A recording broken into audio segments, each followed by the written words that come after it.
All right, my name is Dennis Gill with the Americans in Wartime Museum. Today is 20 December 2018, and I am conducting an interview with Patricia Tudor. We're at the Tank Farm in Nokesville, Virginia. You can just tell me your name and what year you were born and where were you born? Patricia Tudor, Pat Tudor, born in 1952 at Fort Bliss, Texas. Okay. And you were not a veteran, but you did participate in the War on Terror, correct? Yes. And what capacity? As a civilian contractor. Okay. And prior to that, you were law enforcement, correct? Correct. Right. The War on Terror, the beginnings of that were 9/11, September 11, 2001. You remember that day? You were employed in law enforcement on that day, correct? Yes. Where were you employed? At the time, I was with Spotsylvania Sheriff's Office. Okay. And what did you do for them?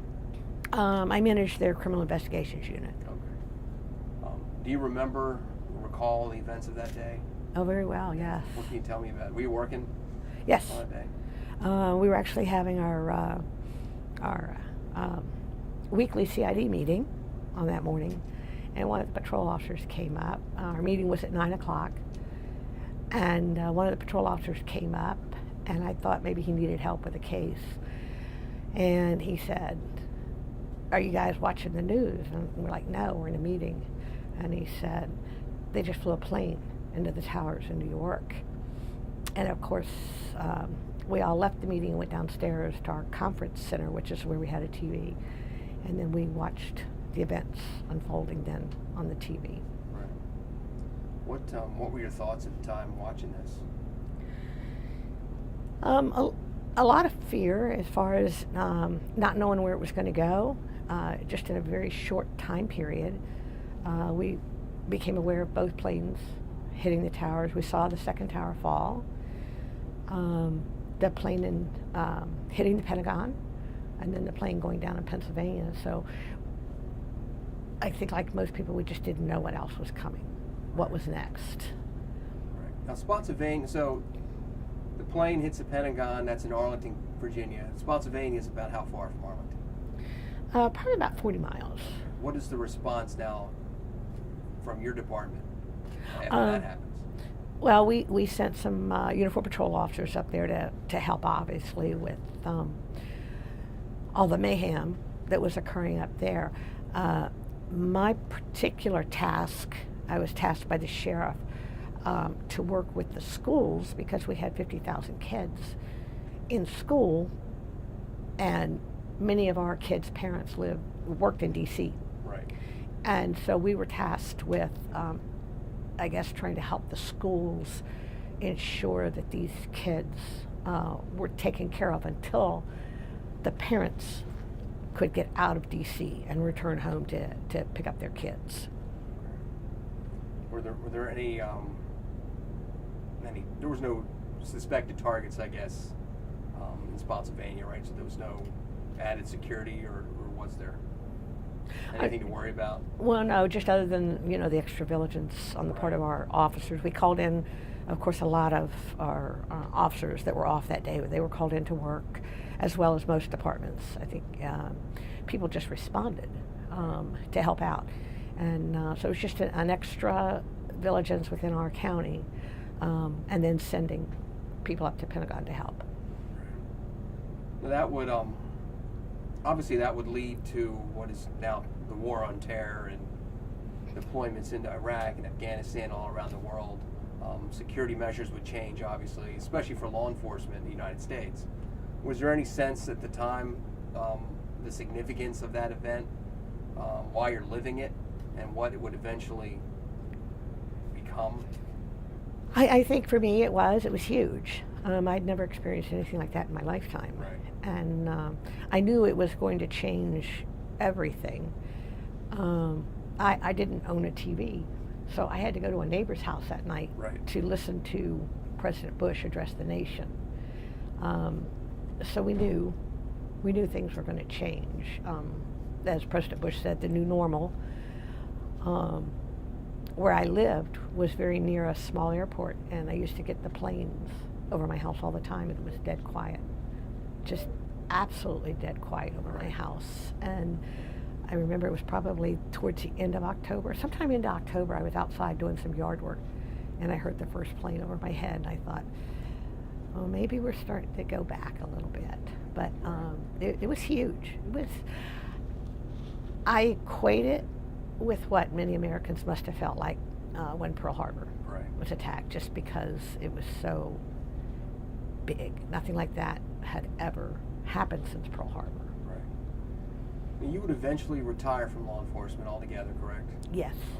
And then at some point you'd go into contracting? I did, yes. Explain to me why you decided to do that. I knew some other people in the department had talked about going over there. They took a 1-year leave of absence. Right. I went over and came back. And they talked about what an incredible experience it was to work over there. Several people had retired from Prince William and took those contracting jobs. But at the time, I really liked, what I was doing with Prince William. I was very content there.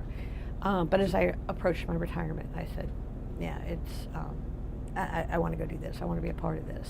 So you worked for Spotsylvania County during 9/11, and then eventually you would leave and come to Prince William County Police Department. And Correct. Then you would retire from them. Yes. Okay. I started in Prince William in the 70s. I left when my children were born. Then I went back when they got a little bit older. Right. I went back to Spotsy. And then Charlie Dean offered my job back in Prince William, and I returned to Prince William. That's where I retired from. Okay. So to go back, so the people you knew that you worked with had gone to Iraq. Is that correct? Iraq and Afghanistan both. Okay. And that's kind of what spurred your interest in doing it. Oh, absolutely. They would send me pictures, and they would talk about what they were doing, and via email. Right. I contact with most of those guys actually retired, and so they were doing this post-retirement, and I was extremely interested in it. And then it just came time that when I decided to retire, that was the next thing I wanted to do. So you found yourself in Iraq, right? Basra? I did, in Basra. Well, in Baghdad initially. Okay. And then we did some in-country training. What year was this been? I was actually on a plane Christmas Eve of 2010. And it was quite amazing. We were met by, I guess, the USO when we landed in Bangor, Maine. And that was just absolutely incredible.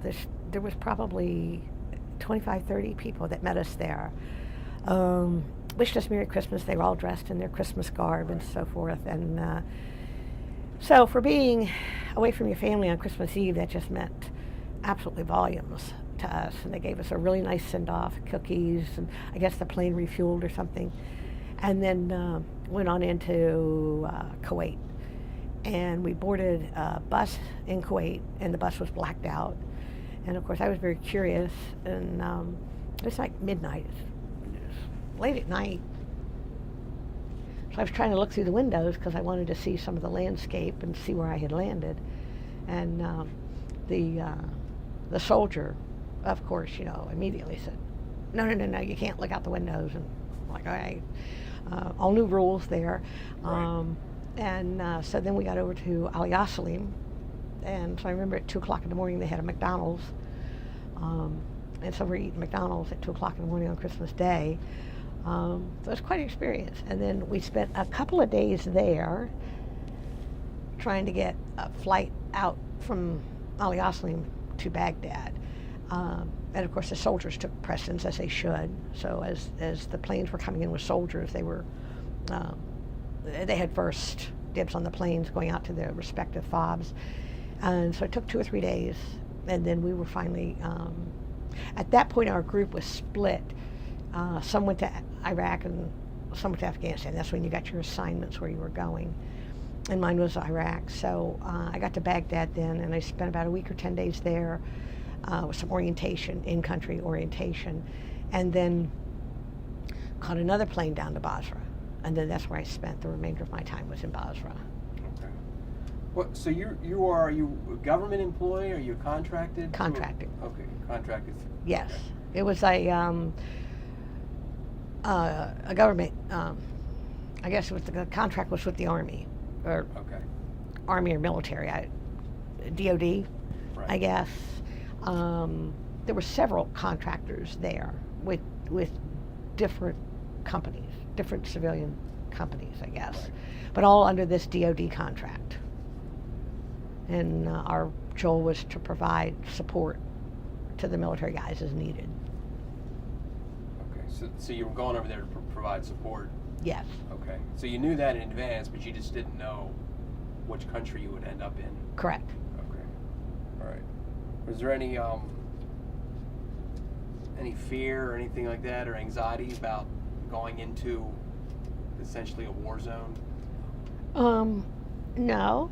Actually, initially, I remember being in Baghdad, and I guess we went over to the office for our local country training. And I remember looking up thinking, oh my God, I'm in Baghdad, what have I done?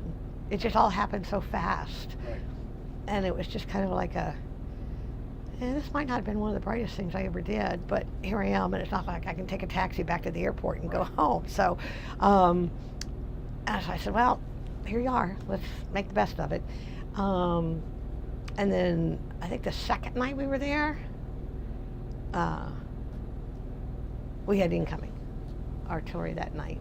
And that was kind of interesting. I hadn't expected that. Nobody had told me that was going to happen.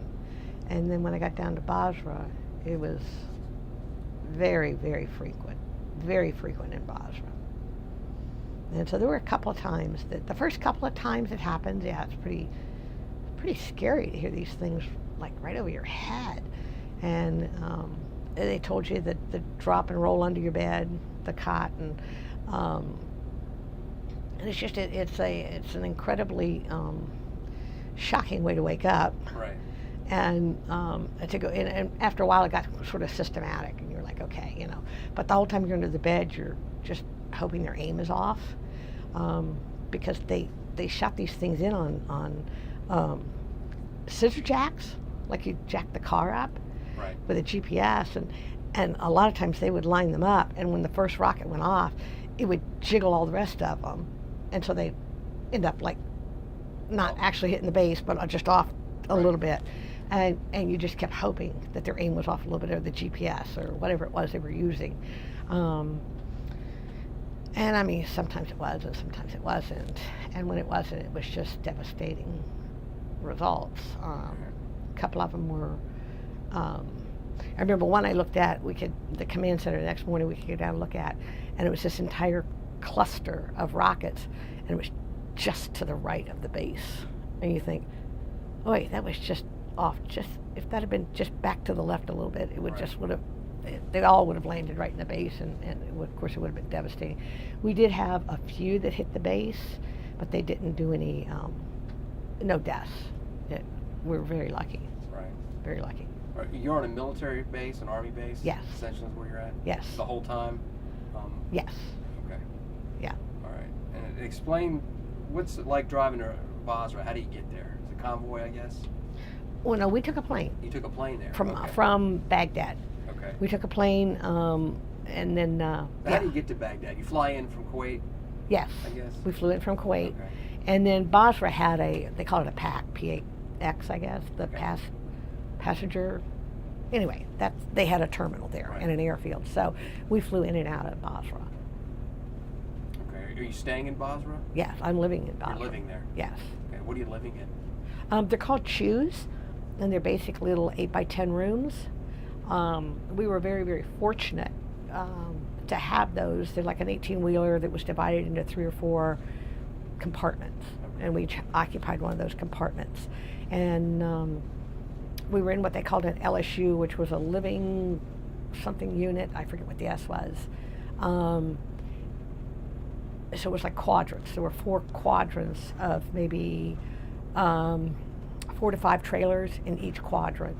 The particular quadrant I was in had a lot of the staff from the hospital, the clinic, not the hospital, but the clinic. So I had a lot of my neighbors were in the medical profession. A lot of the nurses and the doctors, Right. and the, what do you call them, the corpsmen, I think, Navy corpsmen. Navy corpsmen. Yeah, or something that do the medical.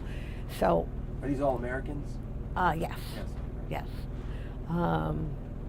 And then in the center of the quadrant was where the latrines and the showers were.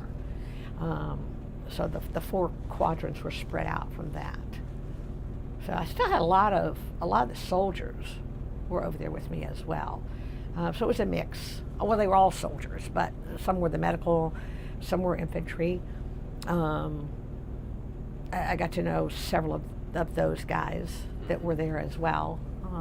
So it was a lot of fun living there, really, with the people. The people made it okay. Right. Now, how long were you there?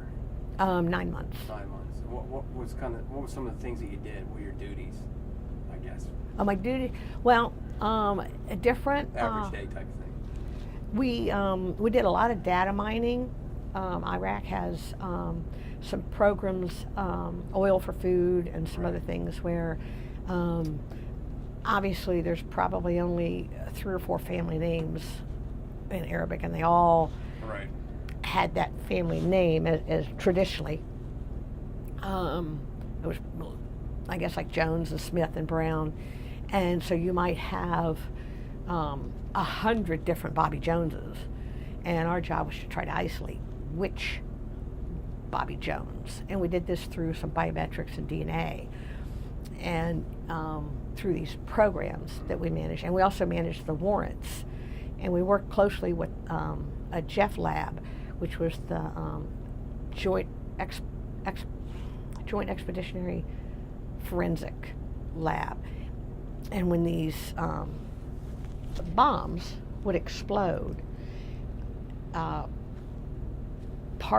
guess somebody from the military would collect as they worked the scene, and if the piece of the bomb was from the inside, then they knew it was the bomb maker. If prints on forensics that they got off of that, DNA, and if it was on the outside, then they knew it was the person that placed the bomb. So based on those biometrics, the DNA and so forth, there was another component of civilians who worked with the JAG office. They would get warrants for these guys, and we would help to positively identify these guys, who they were, and they would get the warrants. And when I left, we were sitting on over 11,000 warrants for these people that were placing the bombs and making the bombs, and doing the terrorist activities within Iraq. When you say warrant, who was making the? Is it an international warrant? Is it a federal warrant? No, they were local Iraqi warrants. Okay, so the Iraqi police had jurisdiction essentially. Correct. When arrest is made. And worked with the JAG office. Okay. And there were contractors there that worked with me that were former police officers in another unit, in a law enforcement unit, in a the word escapes me, but judicial units. They worked with them as far as the court, trying to teach the Iraqi prosecutors and the judges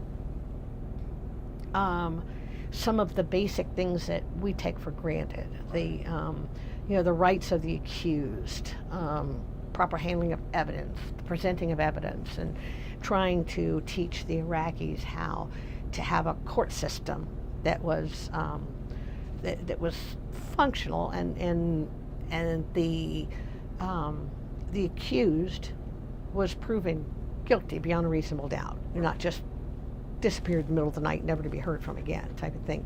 So these guys, and I knew a couple of those, they were former retired Fairfax County police officers. We were working with them, and they would help the Iraqis secure the warrants. And then we had other teams that actually went out to find these guys and effect the arrest. And we would go with the military, or perhaps the Iraqi military, and go like to the house or the village and so forth. And once they got a warrant for somebody, then try to get him into custody. And then he was held in Iraqi custody, not ours, but the Iraqis would hold him. Okay. And then serve the warrant and start the proceedings and that type of thing. So we were all working to support the Iraqi police and military to do that. Okay. And our military, because our military were helping them as well. Okay, so pretty much everybody was working with you, doing what you were doing, were police officers, correct? Oh, well, and military. Okay. Yes. But they wanted your specific skills. The law enforcement, law right, and the enforcement skills that you prosecution had, skills, correct, So yes. That's why they had you doing what you were doing, and why they were recruiting people like you. Yes, I guess. exactly, Okay. yes. Is that what you did for the whole 9 months? Essentially, you did Yes. kind of the same thing. Yes, Okay. same thing. Just provide assistance as needed. Whenever they called, there was 4 or 5 of us there in our office, and some of us had specific duties, others would just generalized. And when the phone rang, it might be from another fob. Hey, this is what we got. Run it through your database. What are you coming up with? Right. That type of thing. So we just kind of made sure that the military. I worked specifically with the 36 ID. Was where I was housed with those guys, and they would come over, and the Coast Guard was there as well, and they would come over to our office, and we need some help with this, or whatever it was. So mainly my particular office was the data mining and getting the correct information where it needed to go, Right. so that these other offices could keep doing what their function was. Okay. You talked about having mortar rounds shot. Yeah. How frequent would that kind of thing happen? Oh, When you were in Bosra? I kept a chart of that, and I still have that chart, because I thought that would be something. Sometimes it was 6 nights a week. Sometimes we'd go a whole week and wouldn't get anything. Right after Osama bin Laden was killed, they were angry, and we got hammered. And I mean, every single night, and the sirens would go off, and you'd go flying under your bed. And then they'd kind of give like the all clear, but Right. you're supposed to run to the bunker. And so we had cement bunkers by the shoes, and we'd all run to the bunkers. And after a while, it got to be kind of, I don't want to say ordinary, but it was like, oh, well, whatever. And Routine. sometimes, routine. And sometimes you'd think, we're only going to be in here maybe 10 minutes until they give the all clear, or we're going to be in here for 2 hours or 3 hours. So people started bringing like their books and flashlights, and they'd read Right. while we were in the bunker. Or some people would bring their phones and start playing on iTunes and stuff, just something to pass the time. Right. And we had, at the 4 corners of the fob, we had some rather large, I forget the names of them, but they were, I guess, anti-incoming. And if the incoming rockets came within a certain area they would fire off. So when you heard those fire off, you knew the rockets were close. You knew that they were very close to the base or coming into the base. And like Patriot missile battery type stuff, like something Okay. that was supposed to shoot down Gotcha. these incoming before they did damage. And I forget the names of them. But anyway, that was always a little because you didn't always hear them. Right. But when you did, you were like, oh boy, these are close. Right. And then one night in particular, we were all in the bunkers, and we'd had a lot of incoming come in. And again, there's certain levels of response. And I remember one night we were there, and then we heard the rotors of the Apaches. And I remember we all kind of like stuck our head out of the bunker, and you could see, because we weren't that far from the airfield, Right. and you could see the Apaches coming and taking off. And you're like, alrighty, this was really close. There's, so they just had different levels, and then when you saw those responses, you knew whether or not this was just going to be like a 10-minute deal, or if this was Right. this is where we are. The ones that hit the base, then we had to do a full accountability. And everybody had to, when they gave the clear, then everybody had to go to this specific area in the base for a head count. And most of the time everybody showed up. One time we were missing one guy in our unit, so we had to go find him, and he's still in his chew. I don't know what happened, why he didn't think he had to come out. But anyway, he missed the Right. all accountability, I guess. So anyway, so we found him and everything was fine. So we never lost anybody in our unit. But one time it actually hit the base where the security guards in the fob were the Ugandan soldiers, and they covered the security in front of our office, in front of the DFAC, in front of the USO, whatever. They were armed, and they were pretty good at what they did, because I was coming out of the USO one time. I volunteered there while I was there as well. And I got about halfway down the sidewalk to the gate, and a car backfired, a Jeep or something backfired out on the road. And this little Ugandan soldier, he spun around, and he was down with that gun out just like in a split second. So they were really good at what they did. But the one time that the incoming rockets did hit their camp, it didn't kill anybody, but it hit open areas in their camp. And we saw him the next morning, and they were quite shook up about it, because that was extremely close for them. And they were, I was just very grateful that nobody got hurt with that one, because they were nice. They were really nice guys. They really took to heart protecting us. I guess they felt very responsible for us, but they were quite rattled by that. Were the rocket attacks kind of predictable? Were they the same time every night, or? No, always in the middle of the night. I can tell you, they very seldom ever came during the day. However, one time I was over at the little PX, and they happened, and the sirens went off, but the PX was a hardcover, and so we didn't have to do anything. We were supposedly still undercover, and so we just had to stay within the little commissary PX until they gave the all clear. That's the only time I remember it happening during the daytime. And once in a while it did happen when we were at the office, and that was another hardcover, so we just stayed in place. One time it happened earlier in the evening, and I was on the way back from the gym, and I was walking, and you got to where you always, it's like on the airplane where you figure out if the exits are in front of you or behind you. So you always kind of figured out what the bunker was in front of you or behind, which one's the closest one. And one night the incoming came in, and I didn't pay attention to that. And I just come back from the gym, and I wasn't paying attention. It was me and another guy I worked with.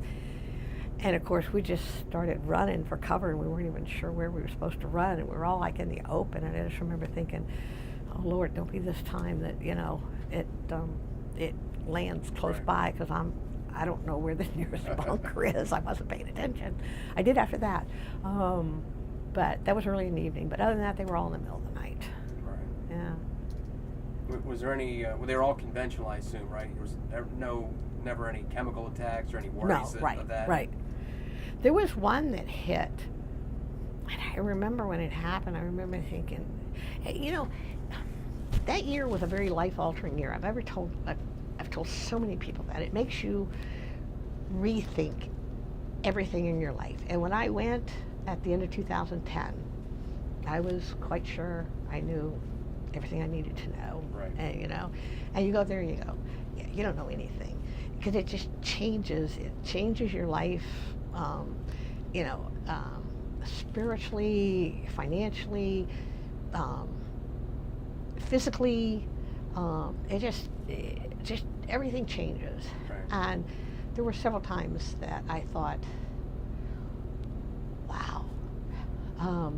We had an incoming rocket come in, and it hit about 6 foot outside of a guy's shoe and went down about 6 feet and never detonated. And I'm thinking, oh my Lord, that's the day you go play the lottery. I mean, to have a rocket hit that close and not detonate. And it was just, I very rapidly realized that whether or not I came home really wasn't up to me at all. That was up to a larger force up there. And I could try to do what I could do to protect myself, but the bottom line was that decision was totally out of my control. And you realize that. You very quickly realize that. It's interesting you say that, because how long were you in law enforcement prior to this? 27 years. 27 years in law enforcement. Yeah. You could say the same about cops every day. That at any minute can be the last day. Well, I think as a cop, I believed that I had control over that Right. because of all my training. You know, I knew when somebody was going to do something bad, and you know, defensive tactics, and so you felt like you had a lot of control over that Right. by the way you reacted to things. Over there, yeah, no control, zero, zip, You're nada. just a sitting duck, You're essentially. pretty much. That's you're like Right. sitting on Route 1 when the drunk driver hits you head on. Right. You know, there's just nowhere to hide, nowhere to go. It's just in somebody else's hands. The whole thing is, and it was a very humbling Right. realization. I guess it changed me on so many levels.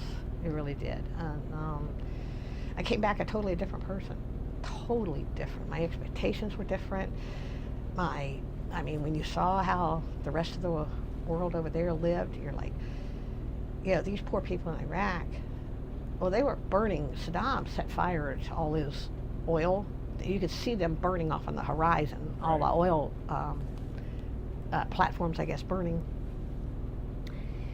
But I remember thinking, you know, these people are sitting on all this oil, and they can't provide electricity and drinking water to their people. Right. And I mean, how sad is that? It's just, I take all of that for granted. I go back home and I just take. Now, I didn't drive a car for almost a year. And I came back home and my son picked me up at the airport and he took me down to his house. And I was like, what are we doing here? He said, well, I'm getting out. You're going to go home. I said, I haven't driven a car in a year. How am I supposed to drive a car?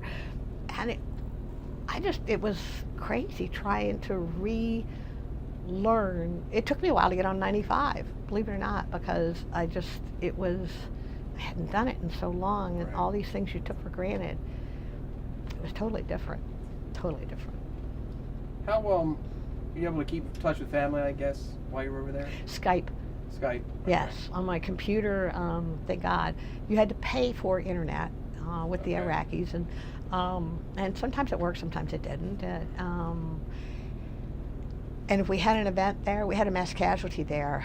I guess some of the troops were out on patrol and were hit with an IED, or what was the other? The rocket propelled. It came RPG. into RPG, and of course they were all killed. And so the base pulls the plug on the internet, I guess, until they can make death notifications. Right. So there was about 48 hours there that we had nothing, understandably, and I mean, Yeah. that was fine, until they could make contact with all the families, and then they restored it. So sometimes it worked, sometimes it didn't, but I had the option at the office. They had two computer systems, and one was secret, and the other one wasn't. So I could go on my personal email account on that one and just make contact with the kids, my family. Or when I got back to my CHU, I could do the Skype. So I think once a week I did that with the Skype, and so I was able to do that. So that helped a lot. How about recreation or anything to pass the time? They played volleyball. They had some volleyball nets up there. Somebody had built. We actually, whoever had to choose before me, like I said, they were lined up. They were like 18-wheelers, and between them, we probably had about 10 feet. And I guess some of the soldiers that were in that CHU before me, we actually, people had signed their names inside the door on Okay. the metal wardrobe, the file cabinet that we Right. had to hang our stuff. And so people, you know, the dates that they were there, I guess whoever occupied that CHU. And we used to do a lot of dumpster diving because we'd get stuff out of the dumpster. And one time I found a piece of plywood out there, so I brought it back and I got a saw from billeting, and I cut it to fit the cot because the mattress was so bad. Mm. And so I put this piece of plywood between the mattress, underneath the mattress, for a little bit of support.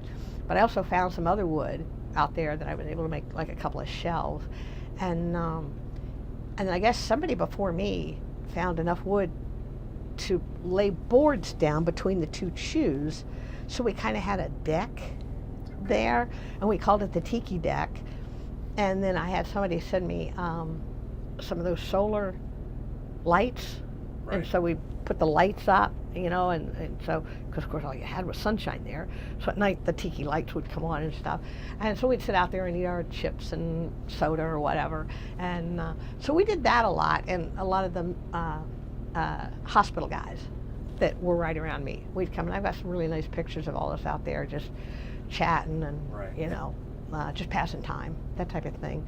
And then I volunteered at the USO, and that was, I really, really enjoyed that a lot. I put a lot of hours in over there. Met a guy that was from Dale City, as a matter of fact, and he was one of the helicopter pilots, and so he told me to come over one day. I went over there one day, and I was able to get in his helicopter and look at it and play with it and stuff, and so that was pretty cool. I'd never been inside of a military helicopter like that, right. so that was pretty cool. So that's basically what the gym. Almost everybody went to the gym, whether you wanted to or not, because there just wasn't anything else to do. Something to do, yeah. Yeah, there was nothing else to do. And no cars, because when I first got there, they showed me where my CHU was, where the office was, and I was like, okay, how do you get from, you walk? What do you mean you walk? I never walked. We have cars for everywhere we go. And so it was about a mile between the CHUs and the office. And then, of course, the PX and the commissary was a mile the other direction. So you had a lot of exercise, a lot of walking. I did a lot of walking while I was there, and that was new to me. Yeah. And that's why I say it changed me physically, because I went to the gym every day and I did all this walking, so that was great. I came back, I think, probably physically healthier than I was just always sitting in a car and, never going to the gym. The food took a little getting used to because it was very rich, the food at the DFAC, and I figured out really fast. I said, I can't eat like this, because it's geared for the soldiers for 5,000 calories a day. Right. And I was like, holy moly, I can't eat this like this, and very rich, very calorie-rich foods, which, of course, they're walking around with all the rucksacks and stuff, so right. they needed it.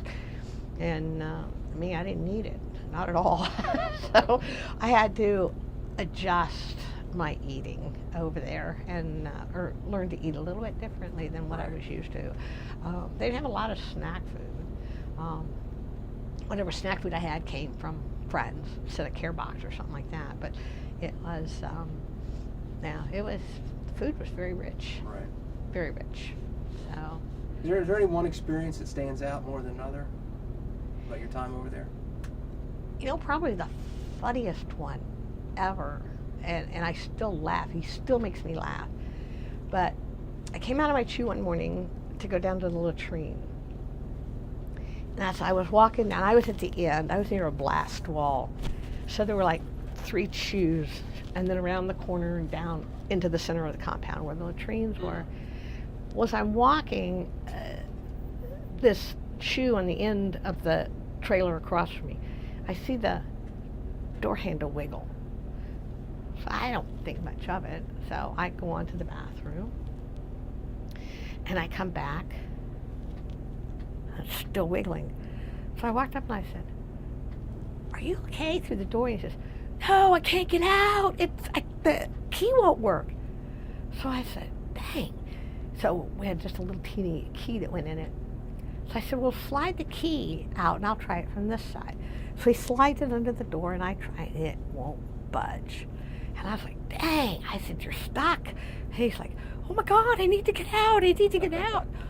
So I said, "All right, let me go down to billeting and let me see if I can get somebody." And this is like 6:37 in the morning. Right. So I go down, and a guy comes up with a toolbox, and they're trying some things, and by now everybody's starting to come out of their CHUs in the morning, to go to the latrine and come back, and everybody's very attracted to all this commotion. And I'm sitting on the steps on the CHU across, and I'm just like, and so a couple of the other soldiers are there, and they're working, and they can't get this lock to work at all. So they're trying to figure out, I guess, almost how to breach the door, and of course nobody's equipped to do that. Right. And so they're trying to figure out how to get this poor guy out of here, and he's like, "I need to get out, I need to get out," and he's getting very distressed about the fact he can't get out of his CHU. And one of the other staff sergeants there, he says, somebody call a doctor, this guy's going to need to get medicated. And the guy on the other side of the Chewy says, I am the doctor. Like that. And he was the psychiatrist for the unit, yeah. And he had just gotten there the day before. He was a major. And oh my God, we all just started dying and laughing. And he's like, help me. And they finally ended up having to drill the whole lock out of his door to open the door. And of course, once the door opened, there was like 20 people there applauding. And the guy's like running to the latrine. But that was probably one of the funniest things that I did. And that was just, he was a really nice guy. And he and I ended up spending a lot of time on Tiki Deck and just talking about stuff. And you know, his job, I guess, was talking to some of the soldiers that were having difficulties over there. And unfortunately, I mean, I wasn't being sent out in combat like they were, but I found the whole thing to be just an incredible experience. And one of my favorite sayings is, you know, you can't do that back home. And I was doing things that I could never do back home. So it was an interesting experience. But he would talk sometimes about, you know, in generalities, some of the stuff that he had to do, and he had his hands full. The guys there, some were adapting well, and some it was a hardship. You look back on it now, was it overall a positive experience? Something oh my you do God, again? yes. You know. As a matter of fact, I was asked if I wanted to go back to Iraq again as a contractor. And the particular dates I was given, I couldn't. And I was like, dang it, yes, I would do that again. I would definitely do that again because it was an interesting I learned from it on so many levels. The military, I remember we'd been hammered like night after night after night after night. Now, something had happened. I forget. Something locally had happened. And they were angry at us. And they were just shooting us every night. Every night we were in the bunkers. And of course, everybody's getting cranky. And I remember one night I woke up in the morning and I was like, wow, it's a quiet night. I wonder what happened, you know? And so I came out and I was going to the latrine. I came around the corner. And this little 18, 19-year-old kid came in, you know, in his full battle gear. And he obviously had been out all night long. And he was going back to his shoe. And I stopped when I came around the corner and I saw him and I said, wow, I said, you've been out all night? And he said, yes, ma'am. He was exhausted. And I said, are you the reason we weren't in bunkers last night? And he goes, yes, ma'am. I was like, you're awesome, thank you. Have a good day's sleep. And I guess the general, I guess initially we tried to leave it up to the Iraqi military to keep us safe and to monitor the activities out on the perimeter. But that wasn't happening so much. And sometimes we had videotapes of them actually helping the guys set up the rockets and then disposing of them and stuff. So there was some of that mixed in with it. But and I guess the general after a while said, yeah, we're going to take care of that problem. So I guess against the SOFA agreement, he sent our guys out to start patrolling. And that's what they did the whole night. They just patrolled the perimeter, and we actually got to sleep that night. So it was very good. So those kids, I go to the meetings, and you know they talk about different problems at certain FOBs, and the general would say, well, what about, don't we have some blah blah blahs? Well, yeah, they're this FOB. Well, get them over to that when they need it right now, you know. And boom, by the end of the day, it was over there, you know. And it was just problem solving was just incredibly fast, spot on. You know, it was like define the problem and fix it, define the problem and fix it. And that was probably one of the most impressive things for me, coming from you know, an occupation where sometimes we have to study it and restudy it and make sure it's right and that everybody's happy, and it seems like it can take forever to solve a problem sometimes. Instead of just making a decision and just doing it. Right. And that's what the military, that's what I learned that year. It was just like, find the problem and do it. And there was some amazing people. And the 36 ID actually was a National Guard unit, and they were all activated reservists, and they all had civilian jobs back home in Austin, and many of them were police officers and Oklahoma State Troopers, Okay. and Texas State Troopers. I'm sorry. So we had that common thread working with them because in civilian life we were all either were or had been Right. police officers. So their perspective, we were easy to share stuff like that. But like I said, they were very decisive. This is what we need. Let's do it. And problem solving was minimal. Right. And that was probably one of the nicest things ever working, because at least you knew when they said, well, get me this information, you got it, and you knew that it was going to go to work right away. Right. And that was pretty neat. What's we're going to preserve this, obviously. That's the intent of doing these interviews. What's something you want somebody who might watch this 50 years down the road to know about your time over there? That our military is the most amazing organization ever. I mean, for as large as they are, they are incredible at getting a job done. They are Right.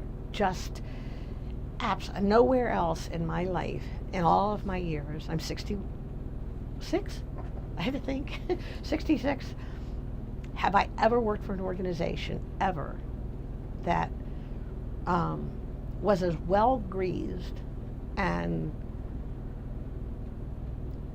problem solving oriented Right.